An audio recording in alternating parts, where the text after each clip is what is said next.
Mandated who refused to take the product are definitely at the time, they were scorned.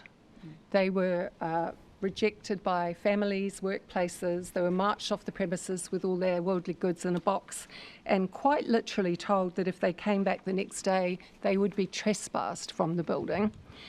I just want to give you an idea. So these are people who were in roles that were then required to be vaccinated to stay in those occupations. Who were and mandated and who decided not to take the product. So, like I say, we do a lot of OAAs, and I just want to give you a little insight into HNZ 000028251. So we asked about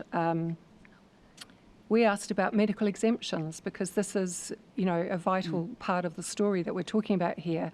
Just to give you an idea, the medical exemption system received 125 applications for exemptions based on anaphylaxis with first dose. Now, anaphylaxis is life-threatening. 114 of those 125 applications were declined. So each of those people faced the decision of taking the second dose and potentially dying, or being marched off the premises with all their worldly goods in a cardboard box. We also had 119 applications from people who developed myocarditis with their first dose, and 76 of those were declined by the medical exemption system. We had 215 applications for serious adverse events with a previous dose. 167 of those were declined. We had 102 applications for pre-existing inflammatory cardiac diseases. 79 of those were declined. 55 applications for acute decompensating heart failure. 48 of those declined. 55 applications for pre-existing conditions. 46 declined.